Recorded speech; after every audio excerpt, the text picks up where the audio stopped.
Bonjour à tous et félicitations. Si vous êtes en vie, un nouveau journal de vlog, je vous présente immédiatement ma dernière acquisition ici. Une magnifique tête de requin blanc que j'ai baptisée Bruce, évidemment, en hommage au requin des dents de la mer. J'ai bien content de cette connerie. J'enchaîne avec les trucs vus récemment. J'ai vu le M. Night Shyamalan Trap. Et voilà, bah, je peux dire. Si, je peux dire que j'ai pas aimé, évidemment. Enfin, évidemment, pour ceux qui me connaissent, je veux dire que c'est un peu surpris que j'ai aimé, je pense. C'est n'importe quoi, c'est un joyeux n'importe quoi. Alors, je rejoins un petit peu quand même ceux qui disent que tout est tellement, j'allais dire tiré par les cheveux, mais à ce degré-là, c'est plus ça, quoi. C'est scalpé, quoi, carrément. Rien n'est plausible, rien n'est crédible, et c'est forcément un peu voulu. Voilà, il faut l'accepter quand on regarde le film, je pense, pour l'apprécier. Moi, j'ai absolument pas pu rentrer dans le jeu, quoi. D'abord parce que j'étais pas au courant, j'avais pas compris que c'était à ce point n'importe quoi en termes de plausibilité, etc. Et ça m'intéresse pas en fait si c'est une comédie, parce que c'est presque une comédie. Si c'est une comédie, moi j'aime bien les comédies, mais quand elles sont vraiment assumées avec plein de trucs et tout qui me font rire, là j'ai rien trouvé de drôle. Et j'ai trouvé que c'était vraiment nul. Alors pas factuellement, parce que la réal, Shyamalan il est quand même doué quoi. Josh Hartnett, je l'ai trouvé très bon. Vraiment, je fais vraiment le distinguo entre la performance d'acteur et le film en lui-même. Par contre, sa fille, je sais pas le nom de l'actrice, mais t'as juste envie de lui foutre des baffes et qu'il lui arrive des atrocités pendant tout le film, tellement elle est insupportable. Alors, est-ce le personnage qui est insupportable ou le jeu de l'actrice? Je pense que c'est un savant mélange des deux. Je ne sais pas. Mais c'est vraiment une tête à claque, t'as aucune empathie. Il y a des moments où, oui, c'est impossible que ce soit pas voulu, comment dire, comme une comédie. C'est-à-dire, par exemple, bon là je spoil un peu, mais c'est pas du spoil d'intrigue, hein, je vous rassure. Il y a des scènes, il y a la scène par exemple où la mère de cette copine de sa fille, là, qui est insupportable et qui n'arrête pas de le choper dans les enceintes de la salle de concert. Le moment où la mère s'énerve sur sa fille, dans le public, où on la voit de loin, qui lui gueule dessus, fait des mimiques ridicules, et c'est très très malaisant, même si c'est sûrement voulu comme étant un truc rigolo qui fasse rire. Mais moi ça m'a pas fait rire, je trouvais ça à chier. Et ça vaut pour absolument tout dans le film. Enfin voilà, mais vraiment dès le début. Et ouais, une fois de plus, j'avais pas capté que c'était à ce point impossible à croire, mais même, enfin, voilà quoi, quand ils arrivent à la salle de concert et que en gros tu as 1200 mecs du SWAT plus 18 000 policiers, mais réellement, hein, vraiment, c'est ridicule. Enfin, quand je dis que c'est ridicule, je veux dire que ça n'arriverait jamais. Même pour attraper le plus grand des tueurs en série, etc., on ferait pas un dispositif aussi grotesque, visible. Ils sont tous en uniforme, évidemment. Voilà, donc le tueur en série, mais même le plus con de la Terre, en fait. Hein. Il arrive devant la salle avec sa fille, il voit qu'il y a énormément de policiers, il rentre pas. Le concert est annulé. Enfin, je veux dire, ou il dit à sa fille, vas-y, amuse-toi, je viendrai te chercher. Mais il reste pas dans les parages. Bon, eux, ils y vont. Et lui, il regarde, genre, c'est bizarre, il y a quand même vraiment beaucoup de policiers et tout. Mais, ah merde, c'est drôle. Et quand je dis ça, c'est quand même dans l'enceinte, enfin dans la salle, en fait. Mais même dans la fosse, en réalité. Tous les 2 mètres, t'as un flic. Et quand je dis tous les 2 mètres, c'est réellement tous les 2 mètres. Des cordons de flics comme ça entre les gens. Oh merde, n'importe quoi. Mais bon, voilà, c'est sûrement voulu, évidemment, mais du coup, c'est nul. Enfin, je ris en parlant, mais parce que je suis consterné, quoi. Et voilà, puis bon, après, il y a plus de limite. En fait, c'est un petit peu le film, on s'en balèque. C'est-à-dire que je me dis, à l'écriture, peut-être qu'il y a des gens comme ils disaient, non mais c'est impossible que quand il allume la radio, que comme par hasard, il a réussi à chourer au milieu de 50 mecs du SWAT, il chope un Toki, quoi, il l'allume et la meuf commence sa phrase. Alors attention, il faudra bien penser à essayer de le capturer parce que au moment, à la seconde où il ouvre le truc, enfin, voilà, c'est que les facilités comme ça. Mais là, pour moi, on n'est plus dans la facilité scénaristique, on est dans alors, le foutage de gueule, non, parce que oui, je comprends que c'est fait exprès, quoi, mais pour moi, c'est de la merde. Enfin, pour moi, c'est un film c'est nul, je comprends pas ce délire. C'est un délire que je trouve à chier, donc voilà. Alors après, j'ai vu qu'il y a quelques personnes, enfin, globalement, le film a bidé, mais il y a quelques personnes qui ont adoré au contraire. Ce qui est pas super clair, c'est est-ce qu'elles l'ont adoré en croyant que c'était un vrai bon polar, en disant non, je vois pas ce que c'est exagéré, non, non, c'est bien. Ou est-ce qu'elles l'ont adoré, voilà, parce que c'est une forme de pied de nez, enfin, on pourrait se dire un film qui se moque, des films sur les tueurs en série et tout, quoi. Mais là, pour moi, c'est trop, enfin, et genre jusqu'à la fin, la dernière scène, d'ailleurs, qui est vraiment d'un ridicule, où ah, j'ai envie de vous spoiler, les gars, mais bon, je vais pas le faire. Mais c'est vraiment ridicule le final, quoi. Scénaristiquement parlant, je veux dire, c'est un final en fait qui ne dit rien. C'est-à-dire que il n'aboutit sur aucune réelle conclusion en réalité.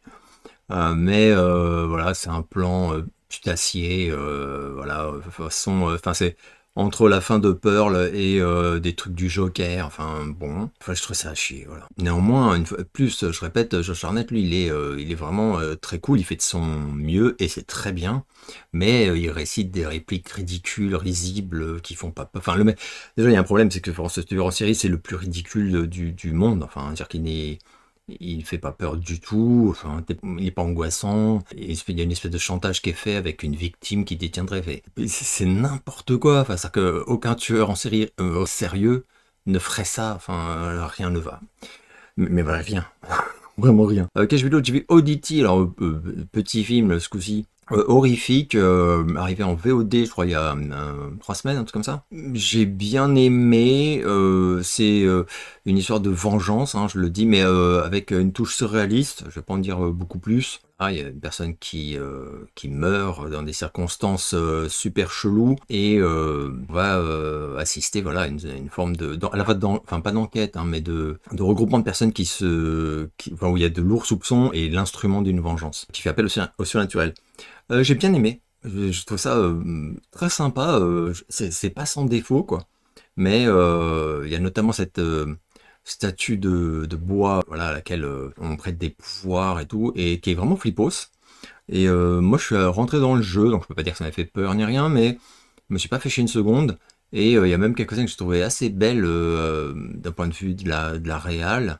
La photo est très belle, le film est beau, quoi. Il y a une actrice qui joue une malvoyante qui est très très bien aussi, que je connaissais pas, je crois, hein. Je pense pas que je l'ai déjà vu. Belle petite surprise, c'est franchement un film que je vous recommande, mais c'est pas, vous attendez pas à un truc révolutionnaire non plus. Déception, ouais, j'ai vu le film Frères avec Yvan Attal et Kassovitz sur l'histoire vraie de ces deux gamins qui se sont, j'allais dire planqués, ouais, et qui ont survécu 8 ans tout seuls dans la forêt en France. Hein. Voilà, une histoire incroyable donc, qui promettait un très beau film. En plus, moi j'aime bien ces... Enfin, Kassovitz ça dépend, mais c'est un bon acteur, hein, c'est sûr. Attal, pareil. Donc moi j'étais vraiment parti confiant. Et ce film, il accomplit une sorte d'exploit. C'est que, alors que moi en plus je suis une cible facile pour ce genre de truc, il parvient à ne pas du tout t'émouvoir. Je sais pas comment il a fait. C'est super balèze. T'es pas touché par ces deux gamins alors que ce qui leur arrive c'est super triste et c'est complètement fou quoi. Il y a une partie du film donc, qui est en mode flashback sur les événements de ces deux gamins qui survivent dans la forêt tous les deux. Et une partie de nos jours où ils sont devenus adultes et c'est donc là qu'on retrouve voilà, Attal et Kassovitz.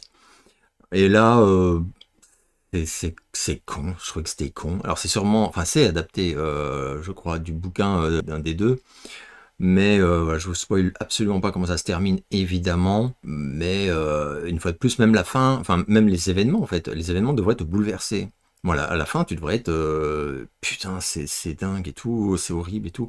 Et en fait, ah, je sais pas, vraiment, j'ai pas été touché du tout, par ce que raconte ce film, alors qu'en principe, enfin, voilà, c'est ce genre de truc, ouais, ça me touche complètement, quoi.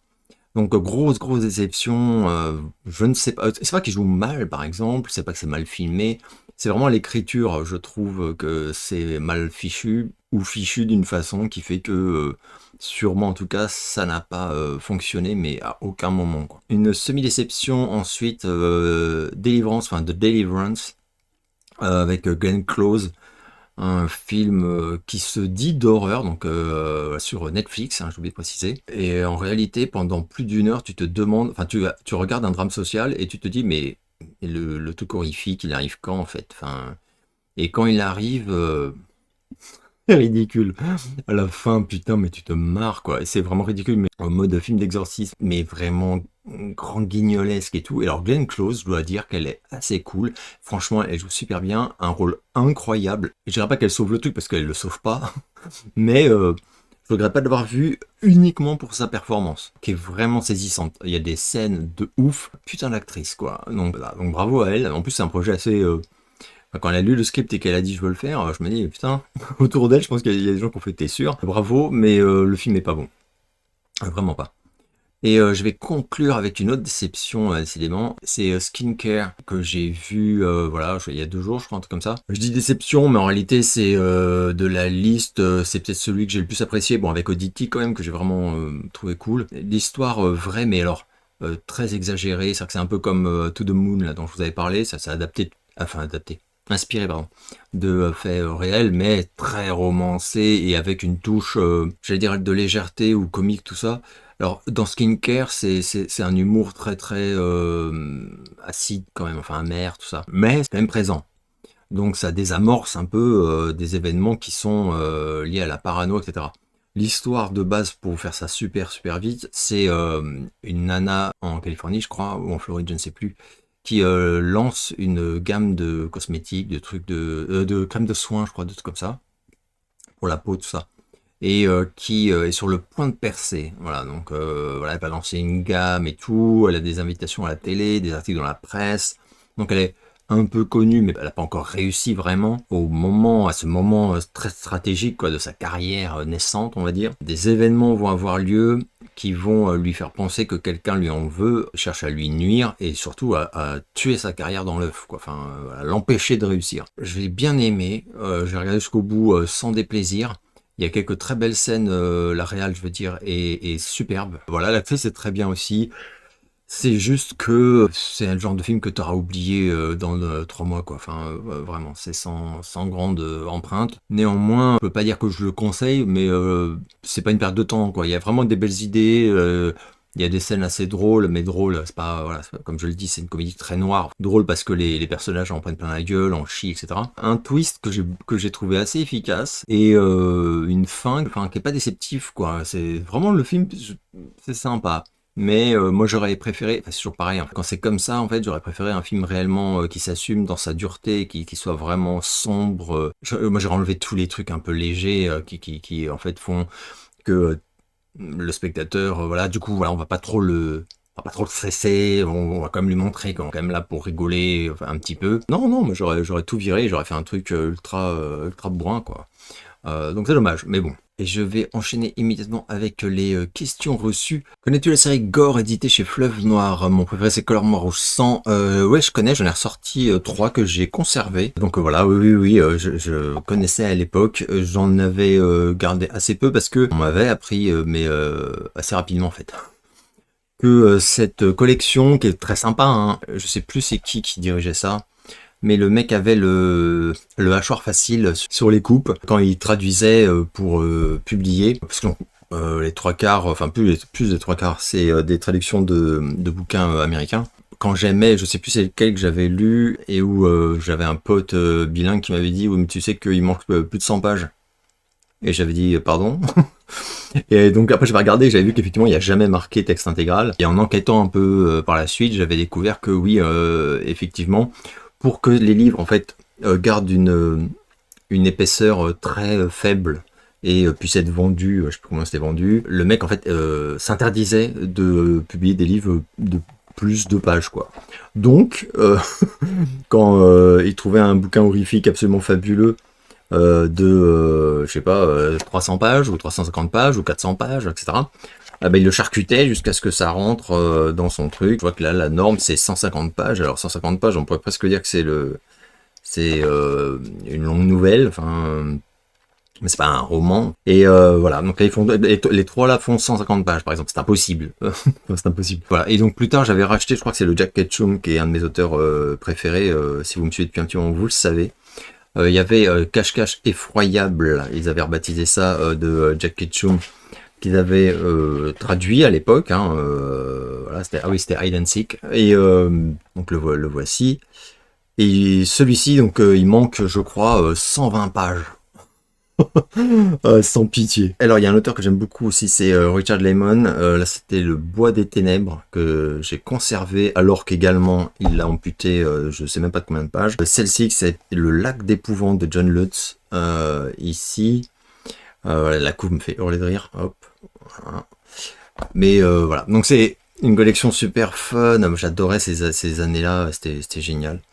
Mais disons qu'à chaque fois, si tu aimes un bouquin de cette collection, en fait, obligé, non, mais si tu l'as aimé, que tu veux vraiment l'apprécier, faut que tu le cherches en version intégrale, quoi. Et malheureusement, en tout cas pour le Ketchum, c'est certain, mais je crois que pour les autres aussi, c'est uniquement trouvable en anglais. Enfin, pour moi, c'est pas grave, mais quelqu'un qui ne lirait pas l'anglais, par exemple, bah, malheureusement, il n'a pas accès aux versions intégrales. Parce qu'il n'y a pas d'autres éditeurs, je crois, qui ont par la suite republié ces bouquins en entier, tout simplement. Qu'est-ce qu'on fait avec Dépêche Mode? J'ai loupé le concert en 2012. Est-ce que tu sais si c'est toujours bon? Alors moi, Dépêche Mode, j'ai décroché, comme je l'ai déjà dit, après Exciter.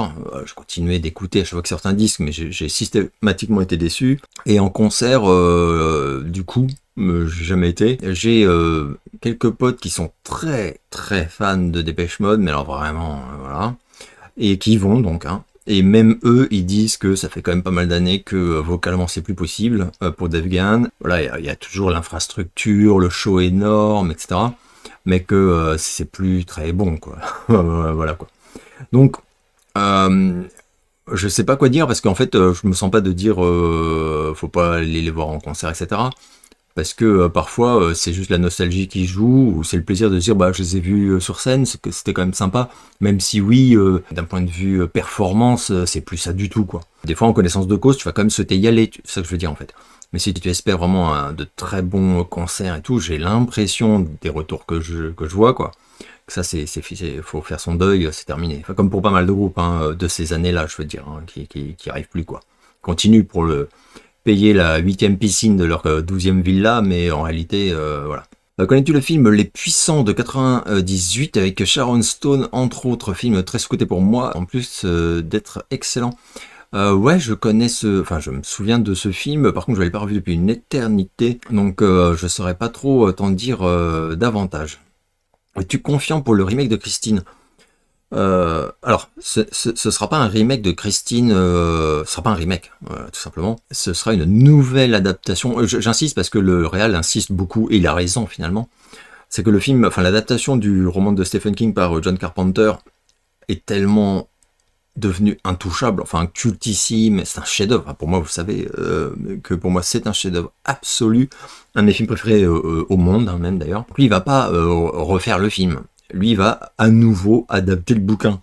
Mais comme il l'a déjà précisé, il va l'adapter plus fidèlement que ça n'a été fait par le studio qui a fourni le projet ensuite à Carpenter, et où voilà, il y avait pas mal de changements par rapport au livre, même dans la narration d'ailleurs. Et donc là, voilà, donc je suis curieux, confiant, ouais, je suis assez confiant. Le mec, c'est un réel que j'aime bien, il a l'air motivé et tout, je vois pas pourquoi ce serait nul en fait. Par contre, faudra pas. Je vais essayer de me dire, voilà, c'est une autre approche, c'est autre chose, etc. Donc à voir. Mais je suis assez impatient quand même. Voilà, je suis curieux et assez impatient de voir comment lui il va interpréter ce roman de King. Que penses-tu de Tangerine Dream? Si tu aimes, peux-tu me dire lesquelles de leurs compositions tu préfères? Alors, je suis allé chercher mon vieux CD de la soundtrack de Risky Business, puisque les titres que je préfère de Tangerine Dream, et de loin, sont tous ceux qu'ils ont... Là, il y en a quand même 4, hein. Non, 5, ouais, je me disais bien. 5 sur, voilà, pour cette BO. Et c'est un chef-d'œuvre absolu. Et ce que j'ai écouté d'autres au fil des ans de Tangerine Dream, je suis moins fan. Enfin, ça m'a moins touché. Je trouve qu'ils ont vraiment, comment dire, il s'est passé un truc quoi avec l'ambiance des morceaux qu'ils ont fait pour ce film-là, Risky Business. Et d'ailleurs, il n'y a qu'à voir à quel point ils se sont fait piller par la suite, notamment par pas mal d'artistes, pardon, de la scène électro, voilà, y compris d'ailleurs. Des mecs que j'aime bien et que je connais parfois comme Lifeline. Pour moi, c'est mes préférées, elles sont sur la BO de Risky Business. As-tu un avis sur la série Fringe, si tu l'as vue? Non, je n'ai pas vu cette série Fringe. On m'en a régulièrement parlé, mais je ne l'ai jamais vue. Es-tu hypé par la sortie du 14e album studio d'Indochine? Ne sont-ils pas, avec Mylène Farmer, les derniers artistes, tout du moins en France, à créer l'événement à chaque sortie d'album, vu la pauvreté du niveau musical? Alors, non, je suis pas, enfin non, je suis malheureusement pas d'accord, enfin malheureusement, par rapport à mes goûts personnels, mais je vois bien que c'est des événements dont on parle beaucoup. Quand Maître Gims sort un disque, l'autre là, Yule, Joule, je sais plus comment on dit, enfin, voilà, c'est, ou même, j'imagine, enfin après, je sais pas, mais je me dis, je suis pas trop au courant parce que je m'en bats les steaks, quoi, mais il y a d'autres artistes en France, je sais, qui créent vraiment l'événement quand ils font des trucs. Au niveau tournée, concert, tout ça, c'est vrai que par contre, Farmer et Indo, ils sont sans doute au sommet. En termes de, c'est sans doute les deux artistes français les plus bankable pour un tourneur, par exemple. Indochine, dès que c'est mis en vente, tu sais que c'est complet, il n'y a aucun suspense. Farmer, c'est pareil. Ça, c'est rare. Je suis pas certain qu'il y ait d'autres artistes français, y compris des très à la mode et tout, qui peuvent vraiment rassurer à ce point des tourneurs sur leur capacité à remplir quoi que ce soit, en fait. Après, ouais, c'est les derniers. Alors, par rapport à leur génération, c'est les années 80, c'est les deux derniers qui sont, enfin, c'est les deux derniers qui sont au top du top, même si moi, Farmer, j'ai complètement décroché artistiquement parlant depuis très longtemps. Hein. Anamorphosé, c'est le dernier album vraiment que j'ai adoré. Mais voilà, je continue de respecter tout ça. Bon, Indo, c'est à part, hein. Mais donc voilà. Donc ouais, j'attends avec impatience. Enfin, j'attends avec impatience. Mais je suis ravi en tout cas, voilà, de la sortie de Babel.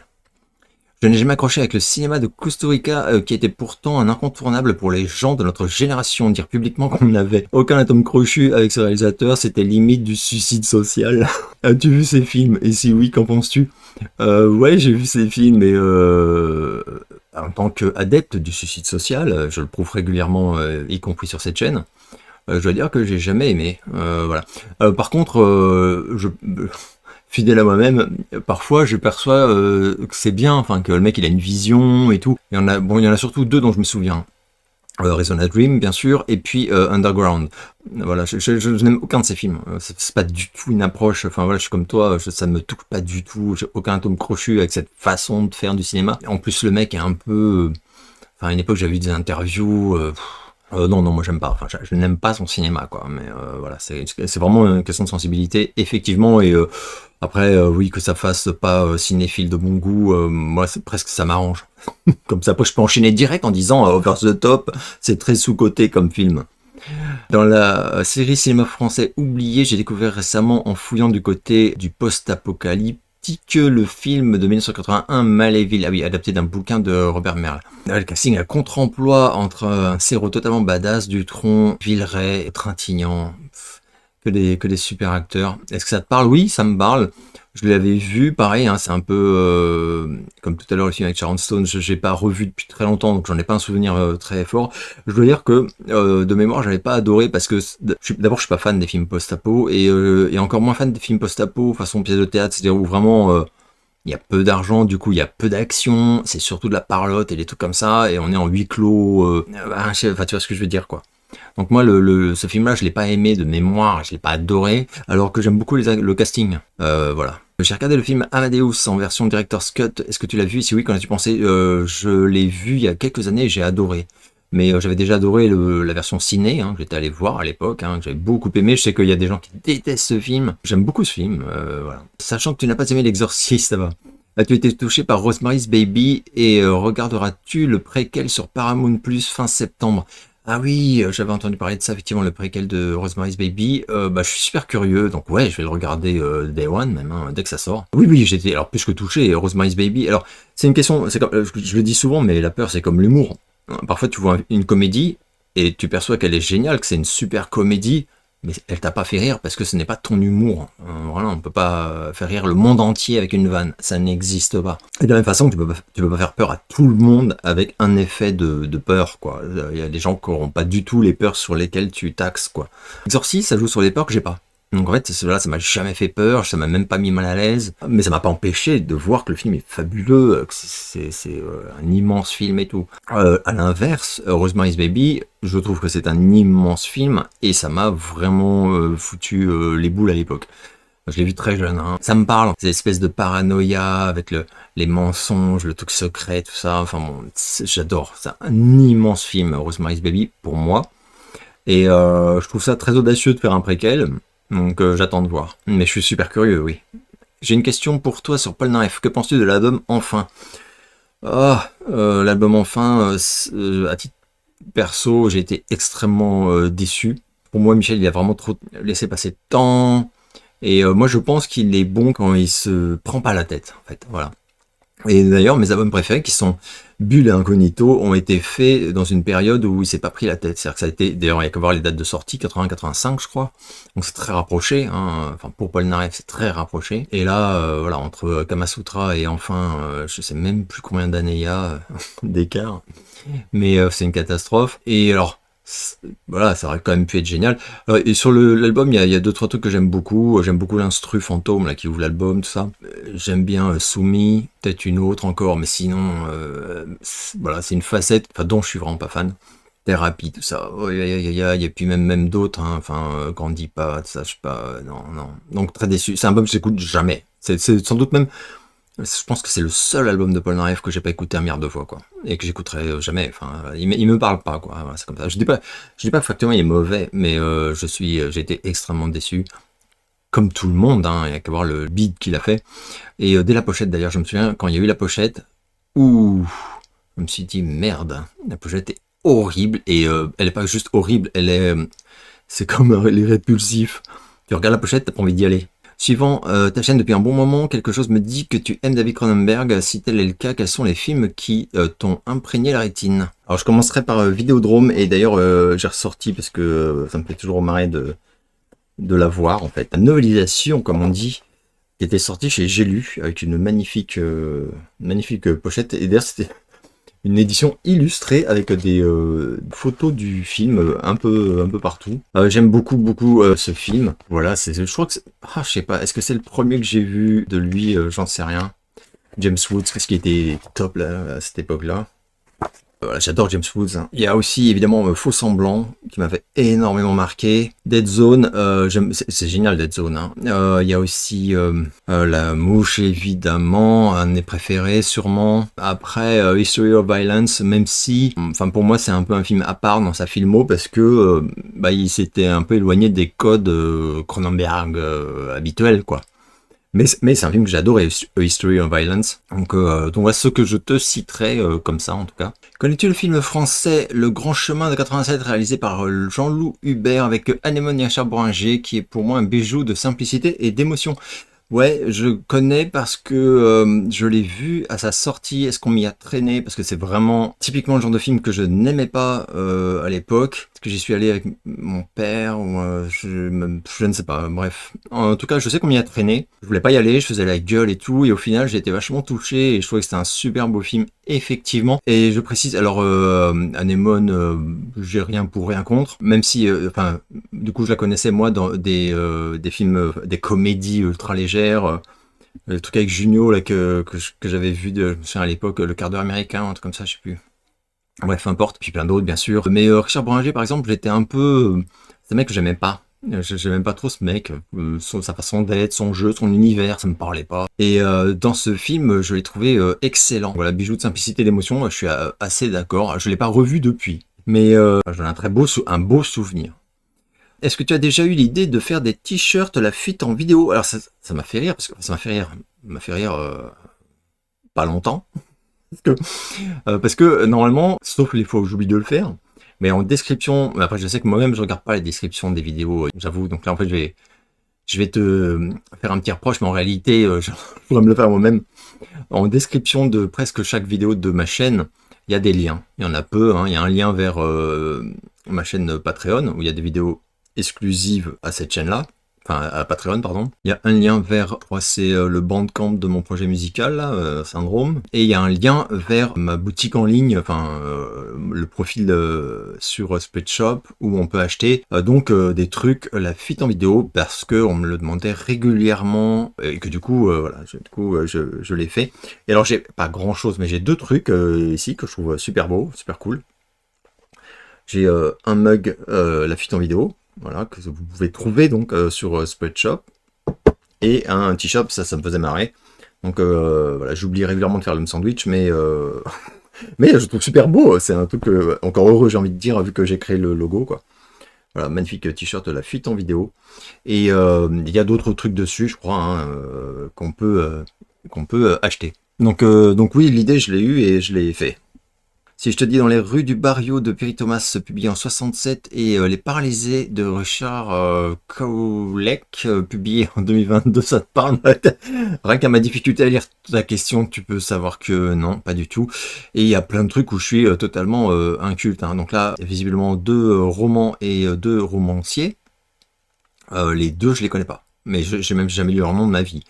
Alors après, paralysé, tout ça, non, faudrait que j'aille voir en fait. Comme je suis curieux, je vais aller voir ce que c'est comme univers et tout. Est-ce que c'est des romans classiques ou est-ce que c'est fantastique, horrifique, je ne sais pas. Donc, mais non, je connais pas. Et vraiment, je suis je suis beaucoup plus curieux en ciné, par exemple, que en littérature. En littérature, j'ai mes auteurs de prédilection que j'adore, j'en ai beaucoup, mais je donne moins facilement leur chance à des auteurs que je connais pas du tout parce que regarder un film finalement c'est entre 1h30 et 2h30 on va dire de ton temps, mais un bouquin c'est beaucoup plus d'heures quoi de lecture évidemment, et c'est une démarche qui demande beaucoup plus de j'allais dire c'est pas d'effort mais oui lire pendant 10 ou 20 heures un roman, c'est pas la même chose que de se vautrer et être attentif à ce qu'on regarde, quoi. C'est pas du tout pareil. Donc des fois on me conseille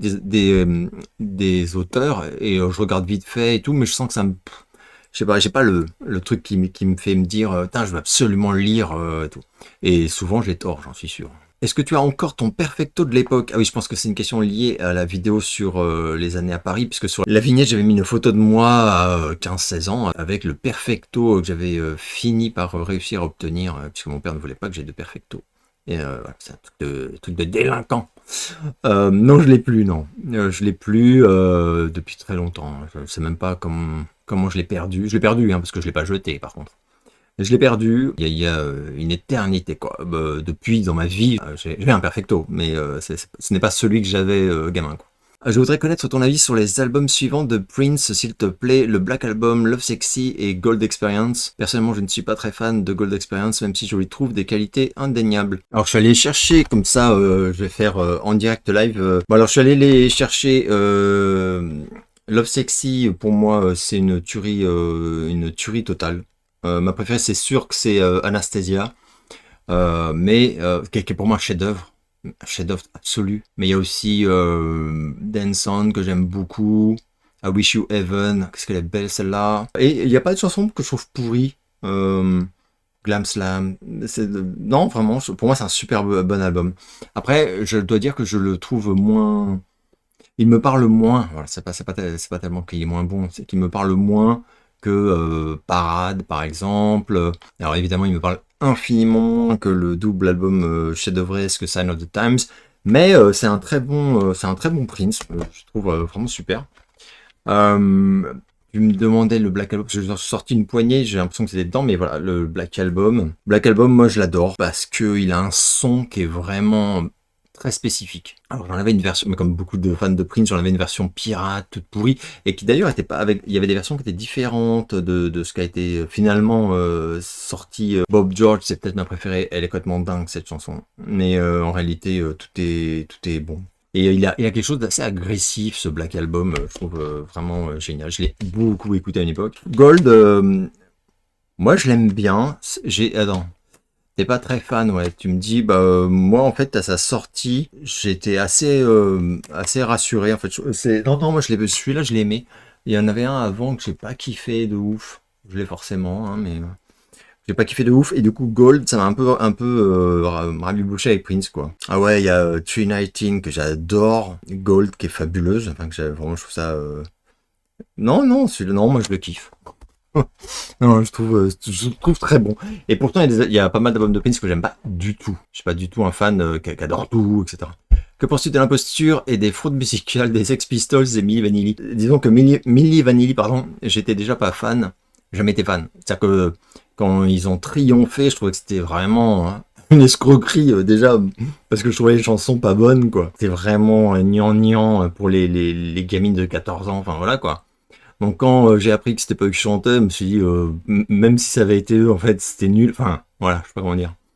Après genre j'ai pas vu le docu là, enfin, il y avait eu un docu et il y a eu même un film qui a été fait. J'ai vu ni l'un ni l'autre, hein, parce que c'est vraiment c'est pas un sujet qui me passionne quoi. Mais faudrait que je regarde quand même. Après voilà, c'est un cas assez intéressant de oui fraude. Enfin, je crois que c'était Dirty Tommy qui avait fait une vidéo sur le truc et où il disait à un moment j'ai oublié son nom, mais c'est le mec qui avait créé entre guillemets Bonhomme aussi. Enfin le mec qui a monté le projet Milli Vanilli. À un moment, il s'est dit qu'il fallait arrêter la blague quand il a vu que les mecs ils traînaient avec Michael Jackson, etc. Enfin, des vrais artistes, quoi. Pas des vrais génies, même on pourrait dire. Donc voilà, les Sex Pistols, je connais beaucoup mieux, évidemment. Je le mettrais pas au même niveau de fraude musicale. Je vois ce que tu veux dire, mais je suis pas tout à fait d'accord. Enfin, je suis pas d'accord. Pour moi, c'est pas grave parce que ça a fait tellement pour la scène musicale. Je parle vraiment du phénomène Sex Pistols que on leur doit énormément, enfin McLaren notamment, hein, donc hein, on lui doit énormément. Moi, je suis ravi. Enfin, j'ai pas de choses méchantes à dire là-dessus. Voilà. À part Sylvie Chous, hein, qui était un abruti doublé d'un seul type. Mais voilà, paix à son âme. Hein, mais bon, pas une grosse perte humainement, hein, clairement. Ni artistiquement d'ailleurs, hein, ça rend juste le look qui était sympa, quoi. Donc voilà, ton avis sur Le Fantôme de Milburn, un film que j'aime bien, un hybride entre l'horreur 80s et le ciné de l'âge d'or du point de vue du scénario et des interprètes. Je l'avais revu il y a même pas un an. Ah putain, est-ce que j'en ai pas parlé en JDV? Bah si, peut-être, c'est bien possible. Mais il y a très longtemps, donc dans un des premiers JDV, je sais pas. Ouais, je l'aime bien. La photo est très moche. Enfin, en fait, il a... Visuellement, ça a beaucoup vieilli, les couleurs sont super ternes, ou alors c'est la copie que j'ai vue qui était pas très bonne, mais j'ai pas l'impression. Voilà, la réal, c'est pas beau, quoi, c'est pas beau.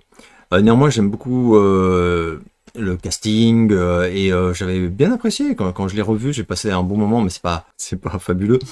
Néanmoins, on n'en parle jamais de ce film. Enfin, moi, j'entends quasiment jamais parler et c'est un peu injuste, quoi. T'arrives d'aimer un film auquel tu n'as rien compris.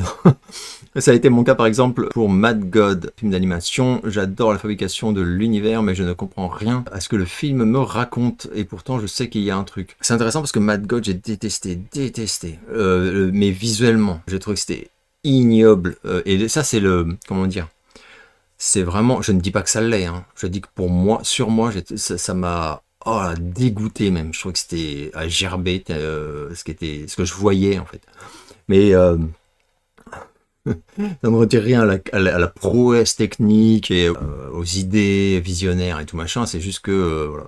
C'est comme en art plastique ou même en peinture, tout comme ça. Tu peux détester une façon de faire. Ça veut pas dire que tu estimes que le peintre ou le sculpteur ou je ne sais qui est incompétent, machin. C'est juste que tu n'aimes pas du tout voilà, sa patte, quoi, hein, tout simplement. Moi, par exemple, j'ai jamais adoré Basquiat. Ça m'a jamais impressionné. Je trouve que, enfin, ça me parle pas du tout. J'ai aucune émotion quand je regarde ses toiles. Voilà, quoi. Maintenant, je sais pas. Voilà, je sais qu'il a énormément compté. Enfin, enfin, il y a eu un avant, un après et tout, et je ne le renie pas du tout. Alors, pour revenir vraiment à la source de ta question, ouais, enfin, alors, c'est devenu rare, mais ça veut pas dire que je suis plus malin qu'avant. Hein. Ça veut juste dire que c'est devenu rare. C'est le hasard, quoi. Mais ouais, il m'est arrivé d'aimer des films auxquels j'avais rien compris. Un exemple ultra flagrant, c'est Lost Highway. Lost Highway de David Lynch, je suis allé le voir au cinéma, j'étais un peu fatigué, faut dire. Au bout de 20 minutes, je regardais, je me souviens, je me disais, mais qu'est-ce qu'il me raconte là? Mais c'est qui elle? Oh merde, je comprenais plus rien. Et j'ai raté j'étais inattentif pendant un moment où clé quoi, où il explique rien exprès pour m'embrouiller le cerveau. Enfin, mais vraiment, et le film s'est terminé, et ça correspond typiquement à ta question en fait. Le film s'est terminé, je suis sorti de la salle, je me suis dit, j'étais avec un pote, je crois que j'étais avec Hervé, je sais plus, n'importe. Et je suis sorti et je me suis dit, c'est magnifique, j'ai adoré, mais j'ai rien compris. Vraiment. Et du coup, il fallait que je le revoie. Voilà, je savais qu'il allait falloir que je le revoie et plus d'une fois, potentiellement. Voilà. Et oui, effectivement, il a fallu que je le revoie plus d'une fois pour commencer à comprendre. Mais j'étais intrigué, c'est-à-dire qu'en fait, par contre, il m'avait accroché. C'est-à-dire que j'avais tellement aimé que je me disais, je veux absorber ce film. Je sais pas comment. Voilà. Samir aurait sans doute une formule plus juste. mais j'arrive pas à trouver plus parlant. Après, ça a dû me le refaire peut-être une fois ou deux sur des films un peu complexes, mais j'ai pas, putain, j'ai pas d'autres exemples. Mais Lost Highway, c'est un bon exemple. Parce que vraiment, je vais rien biter la première fois, même rien du tout. Petite recommandation d'un film français plutôt méconnu que j'ai découvert il y a quelques mois de cela, L'homme qui voulait savoir. Alors, je l'ai revu suite à ton message, et même si Bernard-Pierre Donadieu, il est excellent, c'est un peu le même reproche que je faisais tout à l'heure à l'autre film. La photo, c'est très moche. C'est vraiment, c'est très très laid. Voilà, c'est dommage. Je trouve qu'il y a des films où la narration c'est top, le jeu est top, en plus le sujet est super dur, enfin c'est vachement bien, mais qu'est-ce que c'est laid. Je regardais le film et je disais mais qu'est-ce que c'est laid, qu'est-ce que c'est dommage quoi, vraiment. Les couleurs, tout, les contrastes, c'est moche, c'est moche. C'est un peu con comme réponse, mais je suis sûr que vous avez tous des films où ça vous fait ça. Ah oui pardon, j'avais même pas lu la question jusqu'au bout. C'est un thriller sombre, très singulier, angoissant, avec Bernard-Pierre Donadieu, donc oui, évidemment. Selon toi, qui, entre Madonna et Janet Jackson, serait la plus enclin à danser sur des chansons de Richard Gottener, putain, une question what the fuck. Sur des chansons de Richard Gottener du style Le Yuki, Le Sampa, Mambo du Décalco. Oh là là, Janet Jackson, elle a pas l'humour, enfin... Oh, je sais pas. Si, je dirais peut-être Janet Jackson, parce que Madonna, au jour d'aujourd'hui, hein, je parle. Hein. Pas quand ils étaient dans leur voilà dans leur grande période et tout, hein, parce que là les deux sont complètement dégringolés de leur. C'est triste, hein, mais enfin voilà, Madonna, quand tu vois ce que c'est devenu, même en termes de popularité, moi je commence à voir des jeunes qui ne savent pas qui c'est.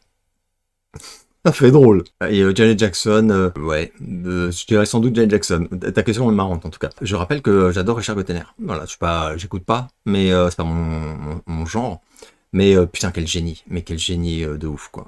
Y compris dans les mélodies, hein, même infinitif, tout ça. Mais quand tu prends un peu de recul sur tes propres goûts, que t'écoutes les structures mélodiques, le côté catchy, l'efficacité parfois un peu mélancolique ou au contraire très joyeuse et tout, mais vraiment un talent de dingue, hein, un talent de dingue. Le Sampa c'était super. Bref.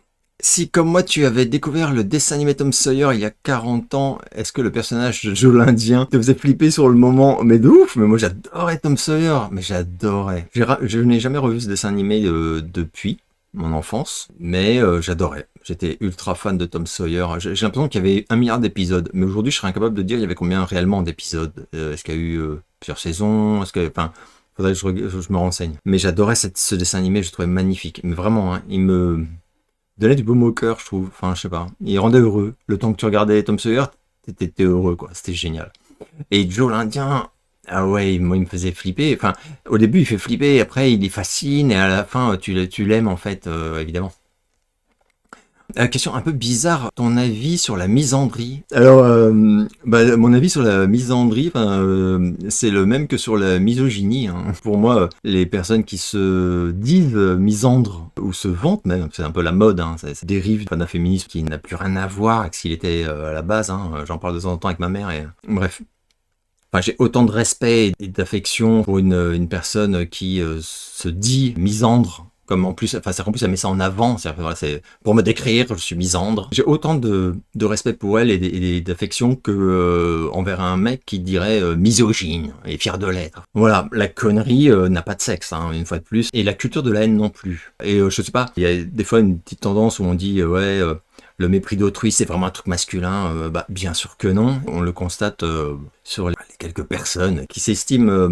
en fait, qui ne voient pas la dissonance entre faire des généralités et c'est un peu comme les personnes qui s'énervaient sur le not all men, où par exemple, elles vont dénoncer un truc ignoble et elles vont, avant même d'avoir des réactions, je sais pas quoi, dire et c'est pas la peine de dire not all men. Donc sous-entendu, si, all men. Alors all men, not all men, pour ceux qui seraient pas du tout aisés en anglais, c'est pas tous les hommes. Et donc voilà, elle dénonce le fait de ne pas faire de généralité. En fait, c'est ça. C'est qu'on est dans une culture, mais c'est ce que dénonce Baptiste Nellis aussi. De la culture d'un raisonnement complètement fucké, quoi. C'est-à-dire qu'on assume, on a l'impression que c'est le fruit d'un raisonnement qui mérite d'être exposé et dont le bilan serait, il faut généraliser. Donc, si, tous les hommes. Un peu comme... Enfin, pour moi, j'entends ça, mais c'est parce que je suis vieux, peut-être. Hein. J'entends ça, et j'ai l'impression que c'est un décalcomanie, mais vraiment parfait, d'un truc qui était toutes des salopes. Mais je vois pas ce qu'il y a de plus noble. En fait, dans les deux cas, ça prône la haine, le mépris, enfin, de tout un genre. Donc voilà, bref, c'est une époque de merde. Il faut bien avouer que c'est vraiment... C'est pas équilibré, quoi. Parce que le cercle nombre d'actes ignobles ou de raisonnements puants venant des hommes et dont pâtissent les femmes, c'est une écrasante majorité évidemment, ce qui ne veut pas dire qu'il n'existe pas des femmes ultra toxiques, évidemment, enfin là pour moi ça relèverait de la bêtise de dire l'inverse. J'aimerais savoir si au niveau relationnel avec ta mère, tu en es au même point, ah oui, qu'avec ton père. Donc une réponse qui va être rapide mais un peu perso du coup, hein, je suis désolé pour ceux qui sont pas fans de ça. Non, c'est tout l'inverse. C'est tout l'inverse. Ma mère, on est incroyablement proches, on s'adore. On a fait tout un truc de mise à plat. Et moi, j'ai compris beaucoup de choses aussi qui m'ont aidé à lui pardonner beaucoup de choses. Et elle, de son côté, d'abord, elle s'est sortie de ses soucis. Et ensuite, donc j'ai découvert voilà, une mère différente. Et ensuite, il n'y a pas de tabou entre nous, on a pu parler de tout, s'ouvrir à l'autre et régler voilà, notre passif, tout ça, et essayer de profiter de la vie.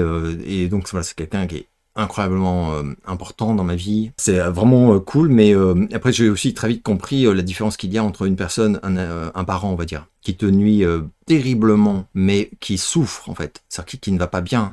Ce qui était le cas de ma mère, et un parent qui te nuit terriblement, enfin différemment, hein, mais qui lui par contre va très bien.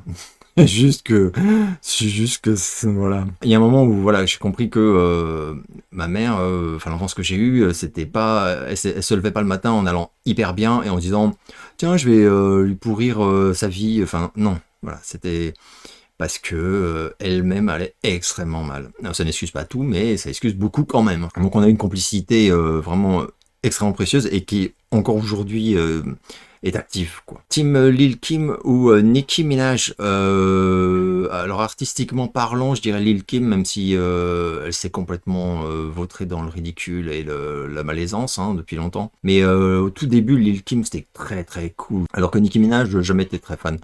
Je respecte, hein, mais ça me touche pas du tout. Team New Jack City ou Team Bad Lieutenant, Bad Lieutenant. Même si j'aime bien New Jack City aussi, mais Bad Lieutenant, c'est peut-être le seul de Ferrara que vraiment que j'aime beaucoup. Et c'était la dernière question de ce JDV. J'espère que vous allez bien et je vous donne rendez-vous très bientôt pour une nouvelle vidéo.